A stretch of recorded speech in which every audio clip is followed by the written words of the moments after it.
Yo, wagwan people, wagwan everyone.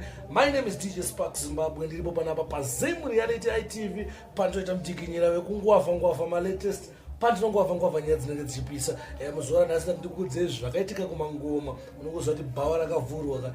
Taendozve kumangoma kuti timbofare. Pane panomwe mujama akazofarisa zvekuti hazvina kufadza jama saka akarwa imwe butsu yekuti ma1 sada kuita sei kuti mina kuratidza izvo ndakaita sei zvandakatora zvangu ndiri kumangoma nezuro asi sandakuratidza nekuti kana chingeti first time yakosvika panapa usati wasubscribe Zim Reality ITV please don't forget to subscribe Zim Reality ITV asi kana uchinge wakasubscribe aiwa maitiro enyu tamaona aiwa anofanira kutendwa uyezve kana uchingoenda zvimusic zvako kana business yako ndi kumarketire pa this platform undibata pa number dziri pa screen idzo ndidzo number dzandinobatika idzo saka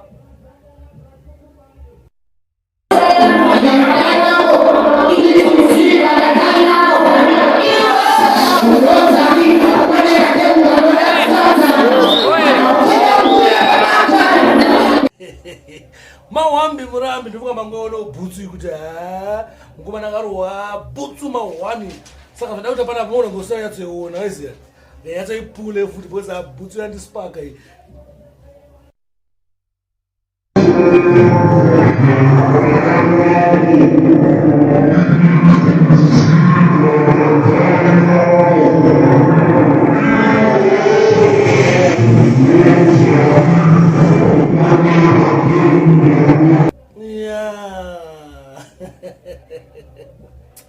Jama sapandisation right akatara wani kuti wamwe vanhu chi ndowapindira physical awo ndo atakadega mwari maiziya saka thanks for watching. My name is DJ Spark Zimbabwe ndiripo pana pamudiginyira patinongwavha ma latest anenge achiitika but kunyanya anenge achiitika kuma-Zim celeb.